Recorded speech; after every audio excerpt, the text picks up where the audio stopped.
1,000 meters above the frigid North Sea, disaster strikes.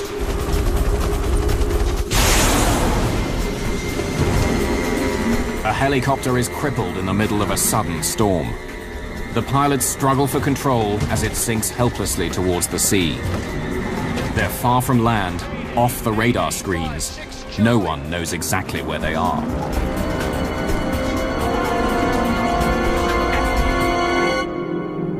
In the days that follow, investigators search for the truth hidden in this tangled wreck.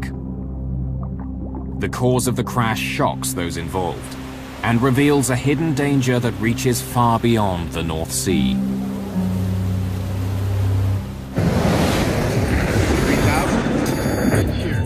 We're not getting any oxygen. We have the terrain alarm. Aero crew 603. We are in an emergency.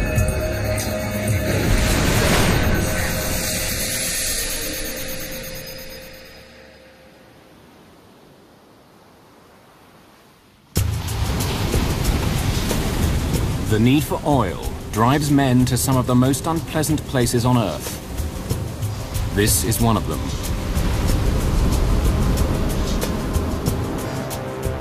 The North Sea divides Britain from mainland Europe. It's a shallow sea, and the cruel winds that race across it can whip up enormous waves. The sea is cold, grey, and violent. But there's oil out here. And so dozens of drilling platforms and thousands of men must face whatever the weather throws at them. The only efficient way to get the men out there is by helicopter.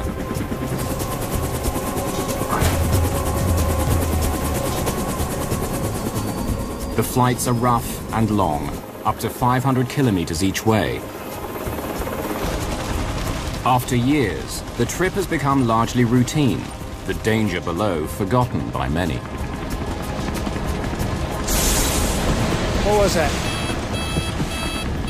But on a cold January morning in 1995, 18 men flying over the North Sea were faced with a horrible question.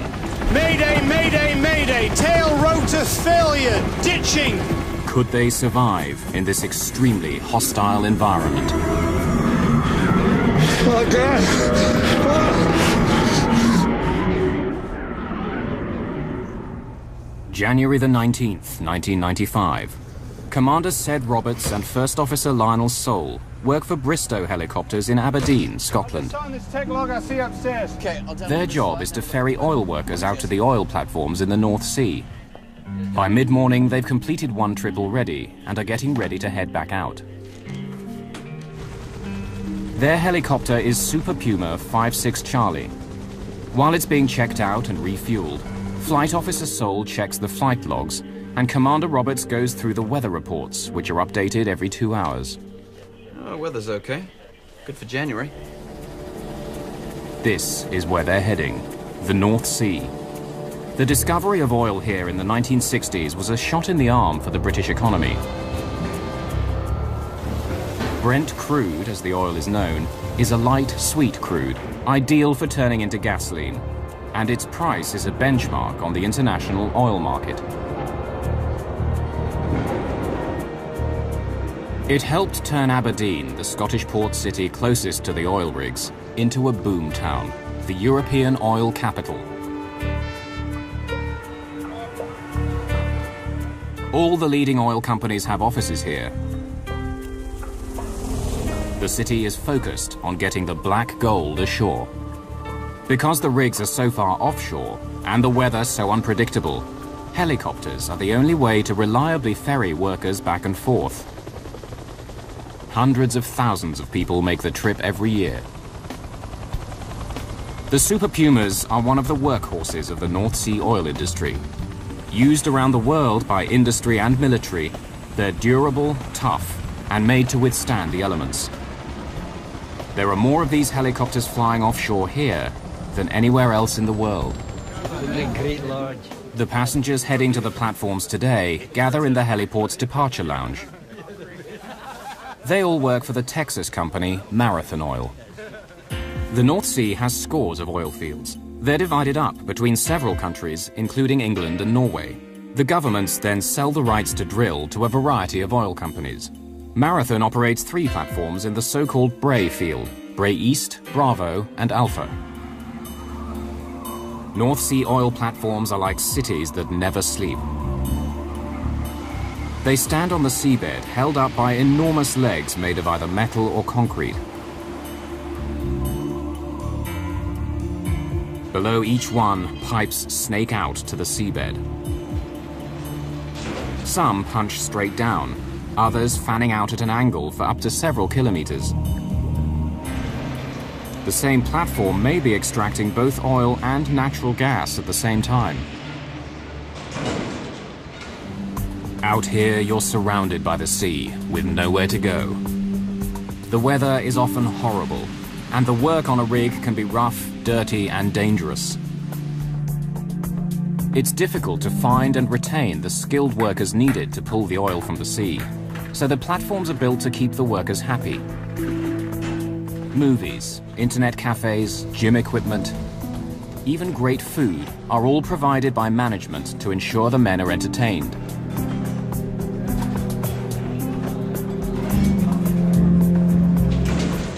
During 12-hour shifts, workers handle heavy equipment and deal with great heights or great depths. But there are strict rules too. To protect the safety of everyone on board, there's no drinking, and smoking is severely restricted. Mayday! Explosion fire on the Piper platform. All personnel abandoned. One of Britain's worst disasters happened in the North Sea oil fields. In 1988, on Occidental Petroleum's Piper Alpha platform, the gas exploded and set fire to oil. –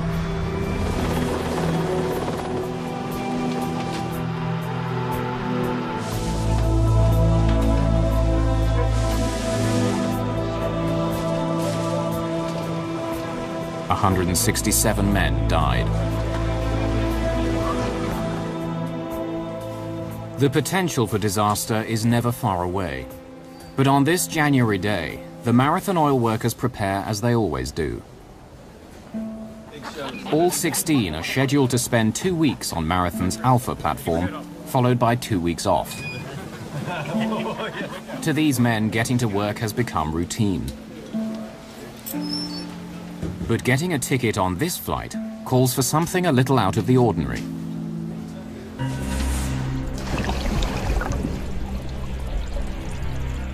None of them is permitted to board a helicopter without first going through this: helicopter underwater escape training.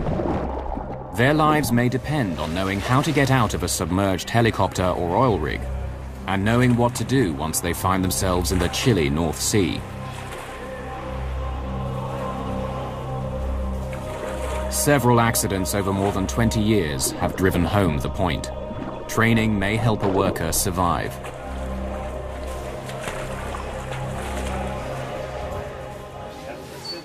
Before they set off on every flight, they must watch the video, how to behave if there's an emergency on your flight. They've seen it all 1,000 times. In an emergency, if time does not permit, just tighten your lap strap and brace for impact. To exit through the windows, pull the red tab to completely remove the rubber seal. The passengers fasten their survival suits. Made of Gore-Tex, these dry suits won't keep them afloat, but are supposed to keep the water out if the workers are thrown into the sea. Obstruct the forward windows. Their bright colors are also designed to make rescue easier. The trip to the Bray Alpha oil platform is 230 kilometers. If all goes well, it will take little more than an hour.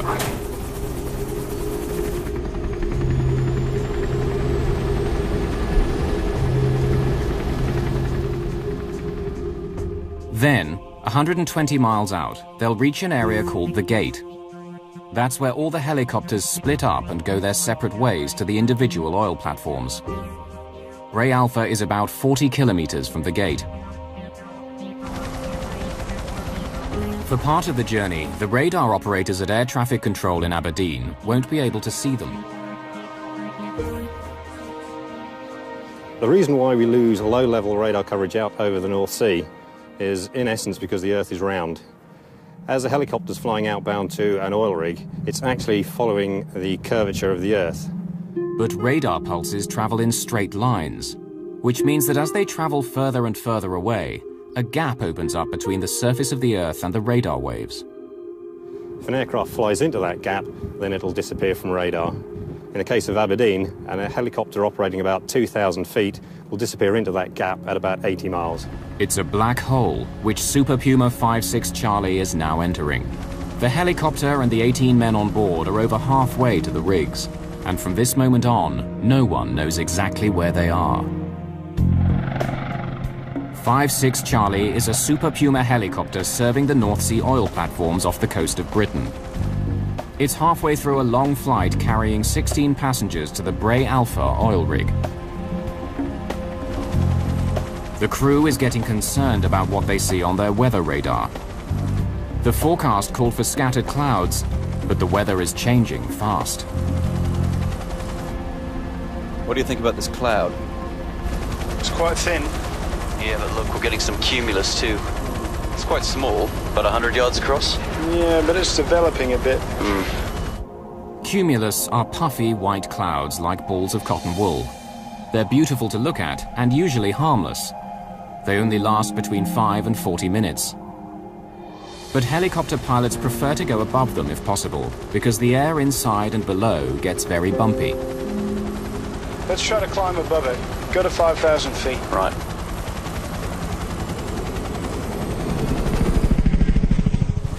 Oh, look, there's a line of them. All along the route exactly where we're going. Yeah, we're not gaining anything by this. No. Let's drop back down to 3,000 feet. Right. So far, the weather is nothing to worry about. But over the North Sea, it can change suddenly. This corner of Europe is where the warm winds from the Atlantic meet the icy blasts from the Arctic and Siberia. The warm water vapor condenses into clouds, cools, then sinks. It creates strong winds, pushing the huge masses around. The friction caused by this motion can make the clouds electrically charged, and that electricity can be released as lightning. What starts out as a placid day can end up in a violent storm. It's now 1 hour after takeoff, and 56 Charlie is approaching the gate, the point where helicopters begin their descent to the individual oil platforms. They're 25 miles from their destination, and the weather is starting to get worse. Bray traffic, 56 Charlie, 120 miles on the 056 HMR. They make contact with Bray Traffic Watch, located on one of the oil platforms. It handles all the comings and goings of helicopters. But Bray Traffic doesn't have radar. It has to rely on the pilots to tell them where they are. Leaving 3,000 feet, would you take the flight watch? Roger, 56 Charlie, I have your flight watch. Aberdeen information, Bristow's 56 Charlie at 120 miles. Leaving 3,000 feet, Bray has the flight watch. Roger, 56 Charlie, continue with Bray traffic. Quite suddenly, the weather has changed. Instead of the harmless fluffy balls of cotton wool, a line of dangerous cumulonimbus clouds is now blocking their path. They rise up like huge white mountains, more than 10,000 meters, far higher than the chopper can fly. Underneath, they're dark and menacing. Pilots try to avoid them at all costs. Inside, gusts of wind can reach up to 100 kilometers an hour. The turbulence can make the flight unpleasant, but that's only part of the danger. The cumulonimbus, that's the granddaddy of all clouds. It stretches from around about 1,000 feet at its base all the way up to 30,000 feet. They are the most dangerous clouds that aircraft can come across, particularly small aircraft like helicopters. Within a cumulonimbus, you're going to find severe turbulence, you're going to find icing, you're going to find heavy rain, and of course you're going to find lightning. If you're flying a helicopter, that's not where you want to be. Lightning is one of the most powerful forces of nature. Around the Earth, it strikes an average of 100 times per second, each strike with a power of up to 1 billion volts. Aircraft can't completely avoid it. On average, every passenger jet will be hit once a year by lightning, but the design of the planes helps prevent them being badly damaged. Their bodies are traditionally made of aluminium, which is a good conductor of electricity. The Lightning passes harmlessly along the fuselage and exits from the tail. Helicopters use the same type of design to keep safe, and helicopters need it in the North Sea. With such stormy weather and so many helicopters, lightning strikes are inevitable. As they begin their descent, the Super Puma enters the line of clouds that stands in their path. Bits of cloud coming up here. Oh, it's okay, it's still green. Let's carry on through that. Green on the weather radar means there's rain, but it's not heavy enough to worry about. What the pilot sees in that is actually simply like a television screen. On that television screen he has a map, and overlaid on top of that map is a series of banded colours. If there's no rain, he has a blank map. If there's lots of rain and it's heavy, he has lots of red squares on that, and that gives you the idea of the intensity and the location of the rainfall. On board 5-6 Charlie, the weather gets more intense. They begin to get pelted by hail. Hey, where'd this come from? It's coming in through the vent. It's like being inside a beanbag swamped by polystyrene balls. It's so thick. How come the engines are still running? There can't be any air left out there. No. Now another problem. We've got a hard over on the ice detector. It's probably just an ice pellet stuck in the probe. Right. The helicopter has an ice detector, a probe outside the craft, which is supposed to tell the pilots whether there's ice on the blades. But they think it's become jammed with ice and is giving a false reading. And then, disaster. Bloody hell. What was that? Lightning, I saw it. Well, this is bad. There's something very, very wrong with this. We'll have to go down, I'm afraid. The helicopter has been damaged, but they don't know how badly. The entire body is shaking and vibrating.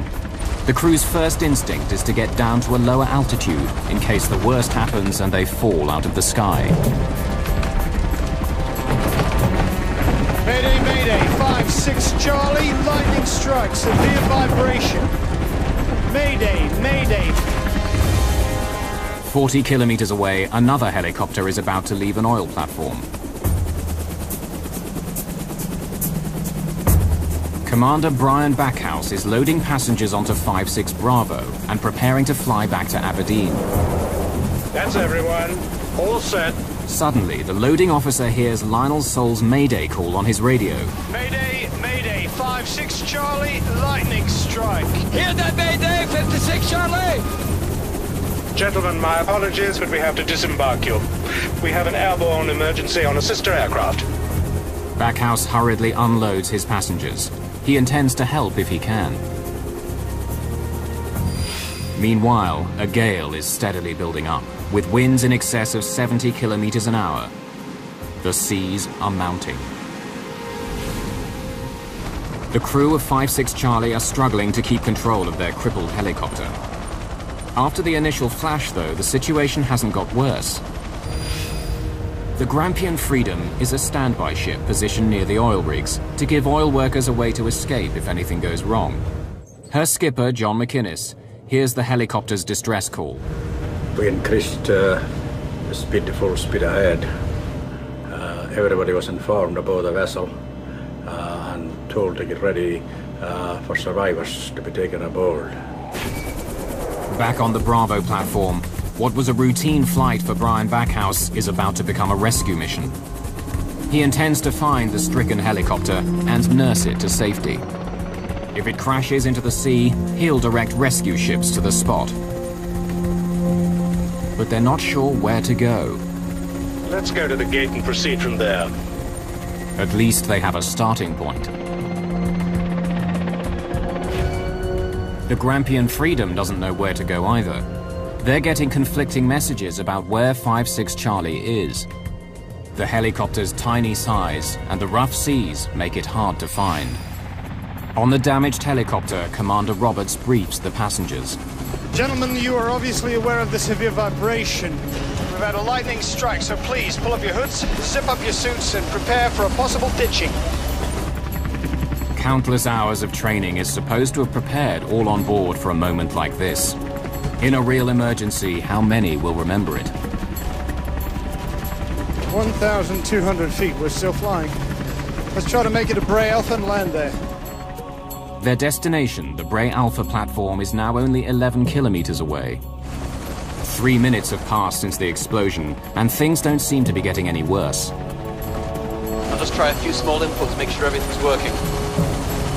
Yes, we've got control in pitch, we've got control in roll, and we've got control in yaw. Tail rotor! The helicopter is beginning to spin round, a sure sign that something's happened to the tail rotor. The only thing the pilots can do to stop the spinning is to switch off the main rotor blade. Power off, engines on. Ditching has become inevitable.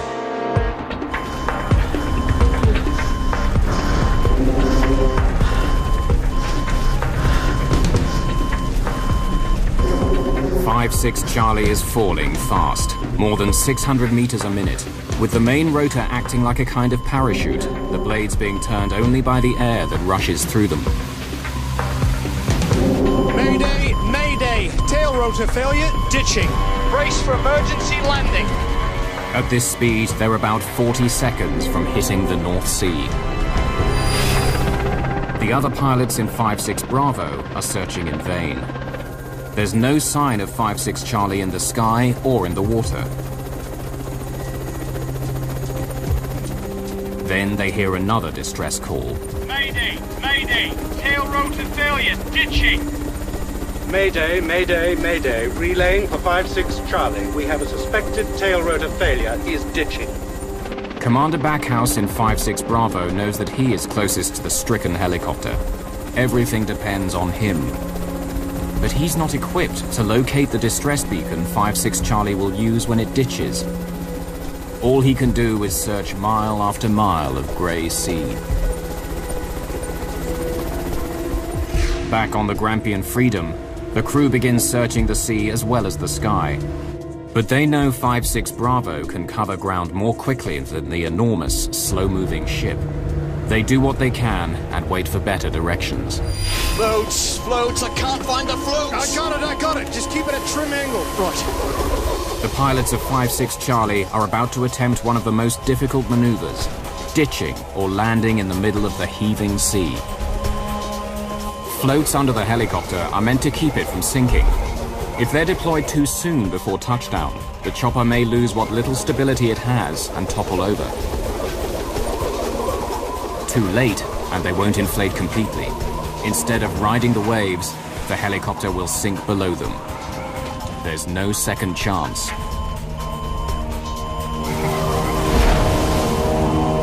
They time it perfectly. We're down. Seems quite stable. They've landed safely, but no one knows if they will stay afloat. Helicopters are top-heavy, and they fear it could keel over and sink at any moment. Let's get out of here! Through the door! They need to get the life rafts out, inflate them, and board them quickly. They fear that if the helicopter rolls over, it will trap them all inside. Lift Flathead! On the rope! You go back and help with the evacuation. I'm going to shut things down here. Right. I'm going to try one last Mayday call. But the evacuation doesn't go smoothly. When they throw out one of the life rafts, the strong wind blows it back against the helicopter. They can't get into it. Can't get this one down. Can we go on the other side? It's better we all stay together anyway. Off you go! Go on! Go on! Go! Go! Mayday, mayday! 5-6 Charlie, we are on the water, floating, manning the dinghy. He doesn't mention their position. Make room! Get set! Make room! The raft is dangerously overloaded. There are 18 on board, and it's only meant for 14. Water is already up to their ankles and rising. Once in the raft, they have no way of communicating where they are. For the first time, the pilots are able to see what caused the disaster. The rear rotor blade assembly and gearbox have broken off and are hanging down the side of the helicopter, held on by just a couple of pipes. No one realizes it yet, but in the rush, they've forgotten to bring the distress beacon with them from the helicopter. It sends out a signal that can be picked up by rescuers. Forgetting it could mean the difference between life and death. 2 ropes attach the life raft to the helicopter. They're meant to stop the raft from drifting away, but they'll also drag them down if the helicopter sinks. One of the passengers has a knife. Shall I cut the line? No, not yet. We have a better chance of being spotted if we're close to the helicopter. Problems mount. The passengers are trying to raise the canopy to protect them, but it gets stuck. Without the canopy, they're at the mercy of the waves. And then the helicopter itself becomes a danger. When the doors were jettisoned, they were supposed to be designed to slip down into the water and sink. Instead, one of them, which has a jagged edge, is floating on the surface and is heading straight for the raft.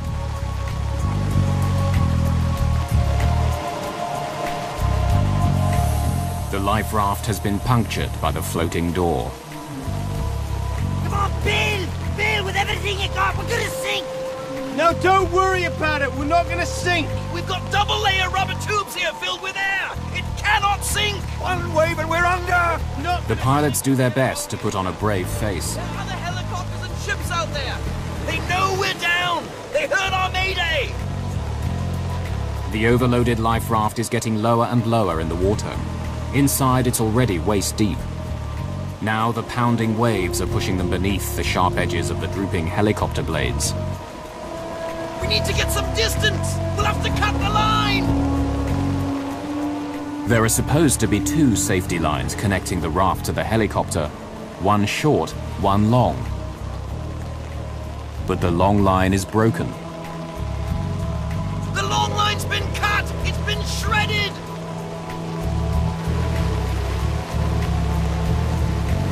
You'll have to cut the short one! The short line is the only thing attaching them to the helicopter.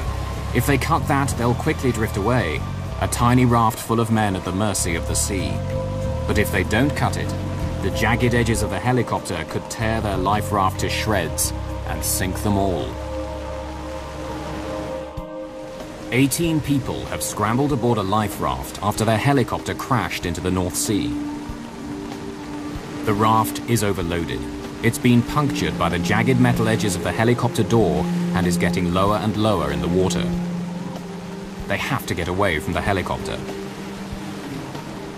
Flight Officer Lionel Soule takes the fateful decision and cuts the rope. They begin to drift away into the storm. The conditions are deadly. Most of their survival suits are leaking freezing water. For a person in the water, hypothermia can begin when the temperatures of air and water added together is below 50 degrees centigrade. In the North Sea in winter, the temperature is far below that. Normal muscle and brain functions are quickly affected. The core body temperature will sink, followed by unconsciousness and death. Their chances of rescue are slim. No one knows where they are, just a tiny dot on a vast, turbulent sea.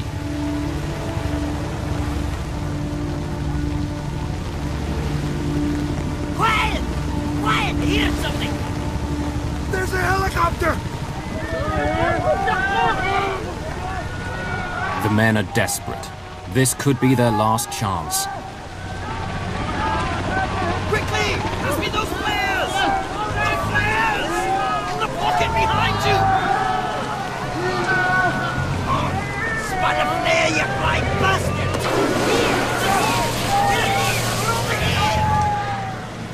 But it's all in vain. The helicopter passes by. The men can't believe it. Their only hope is gone. On 5-6 Bravo, Brian Backhouse can see only grey seas. But suddenly his co-pilot spots something. Contact. Right. 2 o'clock. Okay, Roger. Let's investigate.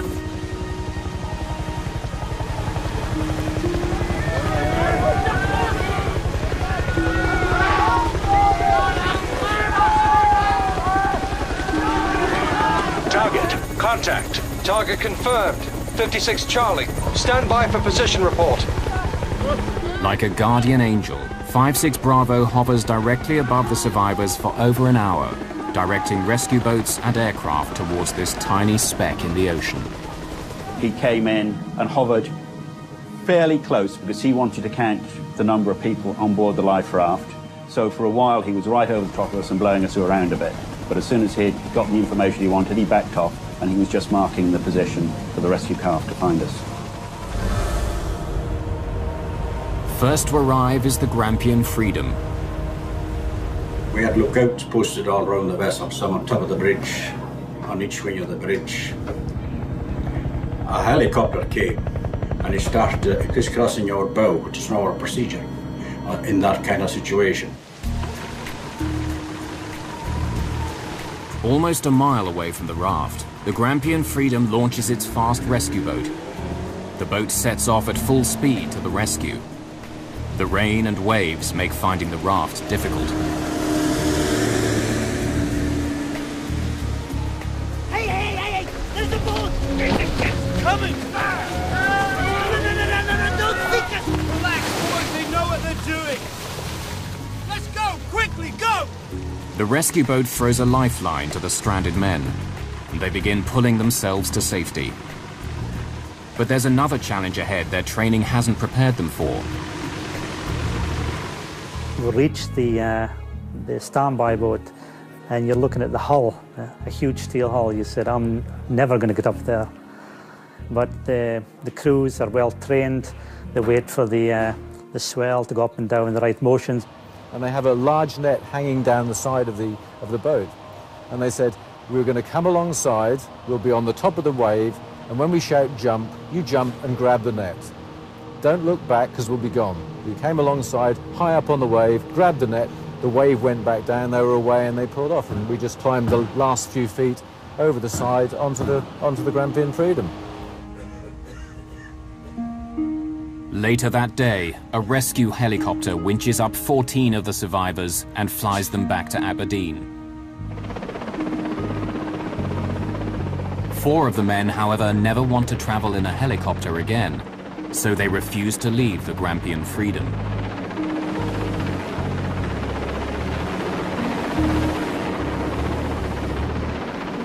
They're in for ever more misery. They're buffeted by a force 10 gale the whole of their long journey back to Aberdeen.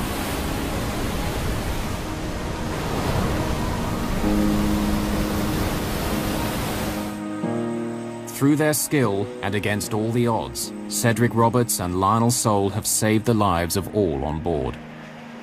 I must admit at the time I did think that was it, we were going to die. The whole world had changed from being really good to being what I thought was a complete disaster at that time. It was the worst situation I've ever been in the air, and I was very worried that that was going to be it. But the day after the accident, they came under suspicion. Their report on what happened starts being questioned. Lightning, notionally at least, should not affect a very powerful North Sea helicopter. This is the first time I can recall a lightning strike having ended up with this kind of conclusion. The experts are skeptical of the pilot's story. No other helicopter is known to have crashed into the North Sea because of lightning. Perhaps there had been some mechanical failure. There were even whispers of pilot error, of recklessly flying into storm clouds. The evidence to support their story was now beneath the waves with 5-6 Charlie.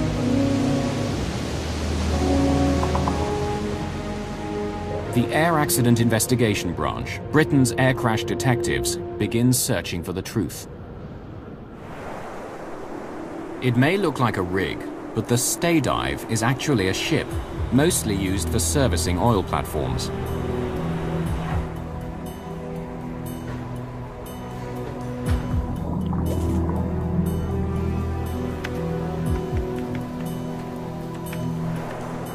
It has 9 powerful engines which keep it stable in almost any weather.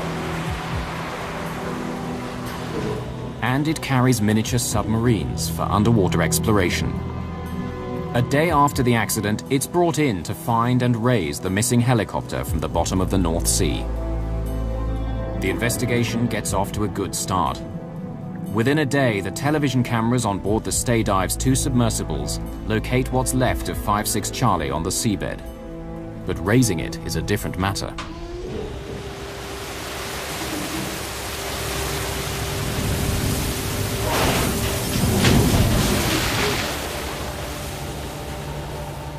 They carry on working into the night. Soon, several pieces of 5-6 Charlie have been recovered, but still not the vital clue, the missing tail rotor. Ed Trimble was the AAIB's lead investigator. But the big problem was to recover the tail rotor assembly. Without that, the investigation was literally going nowhere. We knew that the tail rotor assembly had been dangling over the side of the pylon as the helicopter had ditched, and it had therefore detached at some point between the ditching and where we had caught up with the main wreckage. Keeping the stay dive going would cost another £20,000 a day. Ed Trimble rang his boss. He was fairly skeptical of our chances. He asked what I thought our chances were of finding the tail rotor, and I, being an eternal optimist, I said 80%. To which he replied, I think you'd be very lucky if you've got a 10% chance of recovering the tail rotor assembly in the North Sea. Ed Trimble stays up all night, relentlessly monitoring the underwater cameras. I didn't want to be in a situation where we would have missed any evidence of further wreckage, and in particular any parts of the tail rotor assembly. Go get yourself a coffee, Eddie. And by the time 8 o'clock was looming, I decided to go down to the galley to get a coffee. And I couldn't have been away any more than maximum 7 to 10 minutes when I suddenly heard these tremendously excited shouts from our team. Yes, Eureka, we found it! As I walked in, I ran in, there, smack in the middle of the screen, was the whole of the tail rotor assembly. And even at the first glance, I could see that one of the tail rotor blades showed clear evidence of a lightning strike. The crew was right. The submarine's cameras revealed telltale burn marks on the tail rotor blade. A close look at the wreckage on the deck reveals that 2 of the main rotor blades were also struck by lightning. But it's this tail rotor that suffered the most damage. Since lightning is not known to have forced a helicopter to crash into the North Sea before, the question is, why now? Ed Trimble called in lightning expert John Hardwick to discover just what had hit 5-6 Charlie. What we wanted to do with this set of tests was to take a set of tail rotor blades from the Super Puma helicopter and subject them to varying energy levels of simulated lightning strikes. The lightning objectives at Culham basically were to try and reproduce the degree of lightning damage in order to identify what kind of level of energy was associated with this particular strike. This home video of the tests was taken by Ed Trimble. Representatives of the company that makes the Super Puma were there too. Hardwick ran the blade through several lightning strikes until he was able to reproduce the damage found on the rotor blade.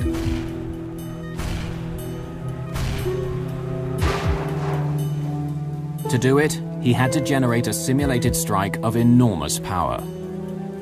Something far more dangerous than anyone thought the helicopter would be exposed to.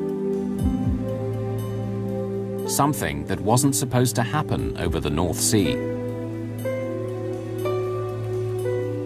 There have been a few incidents over the years, minor strikes, a little bit of damage to the helicopter, but we never expected anything as severe as happened on that day. For one brief instant, it was more than all the electrical power being consumed in the entire United States. Some 30 billion watts. And this enormous flash of lightning had happened over the North Sea, where each year almost 3 million passengers fly unsuspecting to the oil platforms. The helicopters we fly are certified to the highest standards. It's the same as you get on a major airliner flying transatlantic. So we had no reason to believe that any lightning we had encountered would do any severe damage to the helicopter. Ordinary lightning wouldn't. But this wasn't ordinary. A lightning strike generates a huge pulse of energy. We can detect these pulses of energy via multiple transmitters and receivers that are situated throughout Europe. The information is calibrated locally, and once the position has been triangulated, that's passed to the Met Office in London. When the records were examined, they showed something very peculiar. This is what they think happened. Inside cumulonimbus clouds, tiny ice crystals are swept upwards by the wind currents. At the top of the cloud, where it's much colder, they combine with other crystals to form hail. The hail, being heavy, plummets back to Earth. On the way down, it hits the rising water crystals, causing friction. The crystals become electrically charged.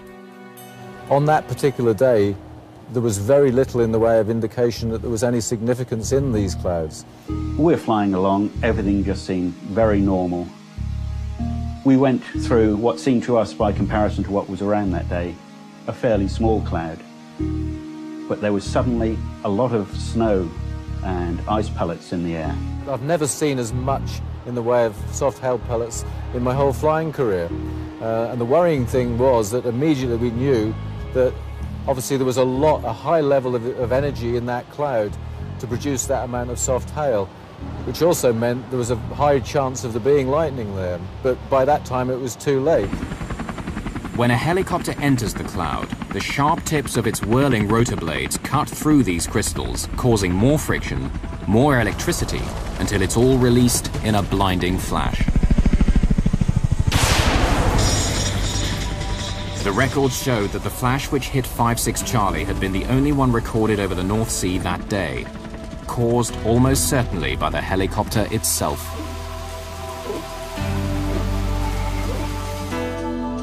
However, for some reason, nearly all the damage had been confined to the tail rotor. What was it about the tail rotor that had made it especially vulnerable? Then Ed Trimble made a remarkable discovery. When the Civil Aviation Authorities certified the Super Puma as safe, they had missed something important, something which may have caused 5-6 Charlie to fall from the sky. Safety investigators examined the wreckage of a helicopter which crash-landed in the North Sea. As they study the ruined aircraft more closely, they uncover the cause of the accident. When the British Civil Aviation Authority laid down the lightning safety standards, they were looking at fiberglass blades, then the normal material for helicopter rotors. But in the 1980s, plane makers began using the new composite materials, like carbon fiber, which were lighter and stronger. In particular, they began making the rotor blades out of carbon fiber instead of fiberglass. It was assumed that the same standards would apply equally to the new blades. In the industry, that's known as read-across, and it's very dangerous. In fact, it was the very design of these composite blades which brought down 5-6 Charlie. Although made of carbon fiber, composite blades have a metal anti-erosion strip glued on to protect the edge. That's where the trouble starts. Carbon is a conductor of electricity, but it's 1,000 times worse than aluminium. So you get 1,000 times as much heat produced. The carbon blade gets very, very hot. And when the current meets the metal strip running along the edge, there is furious arcing and sparking, until finally part of the erosion strip explodes. As little as 100 grams of the erosion strip flew off, but it was enough. Without its weight, the rear rotor was unbalanced. That's what caused the vibration felt on board 5-6 Charlie immediately after the lightning strike. 3 minutes later, when Lionel Soule tested out the controls, the unbalanced blades put the tail rotor under enormous stress. The bolts holding it on snapped. We've lost the tail rotor! Tail rotor's gone! It was like a blowout in a car, only much, much worse. Things at that point were really very, very worrying. We both knew what had happened. We'd lost the tail rotor. And if you don't do exactly the right thing at that point, your life expectancy is very short. It's seconds. We had to do the right thing.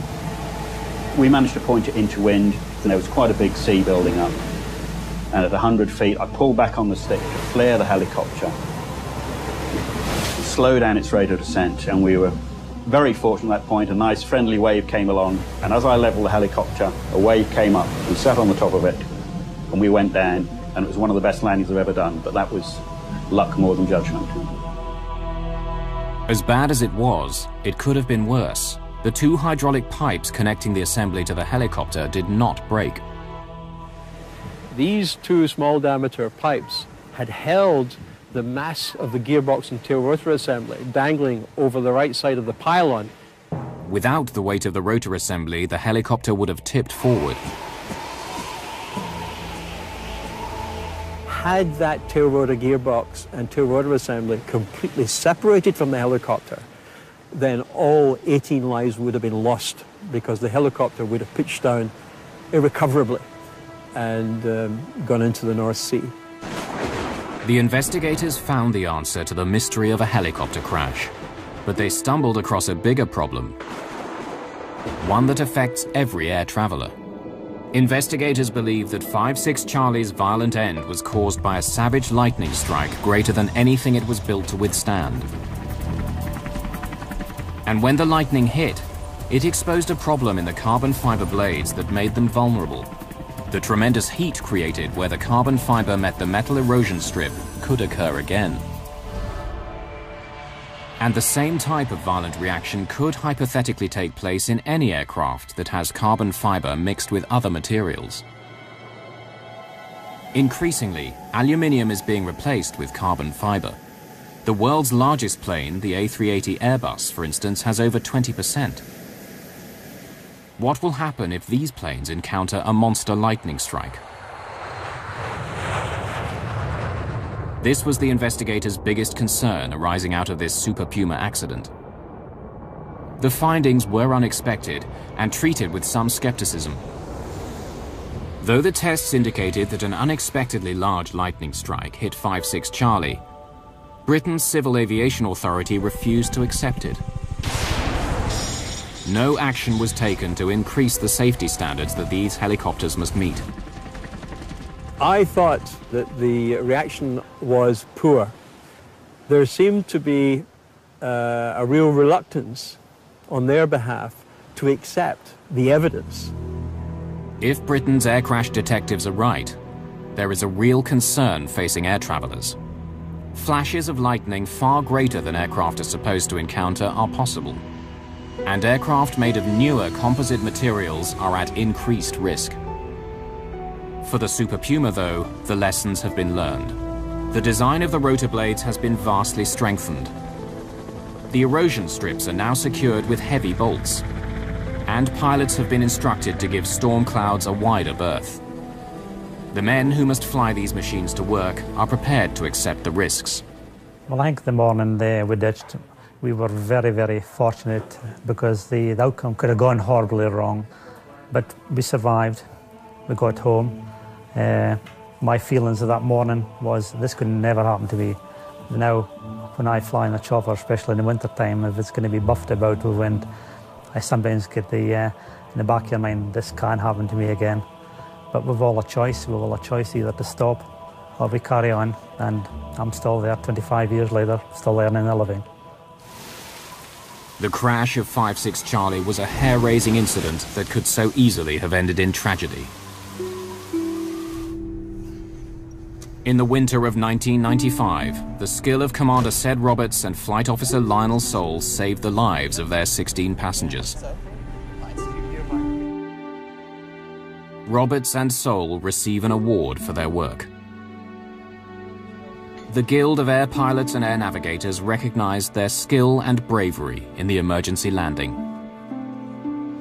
Although we received a number of awards after the incident from various organisations, one thing I received, which is far more precious to me than any of them, was from the daughters of one of my passengers. It was this little card. It says, "Dear Captain Roberts, I can't tell you how much I need to thank you after you saved my dad's life. It took a lot of effort to try to keep calm while you were falling. If you hadn't have got that helicopter in control, my dad maybe wouldn't be here today. Thank you very, very, very much."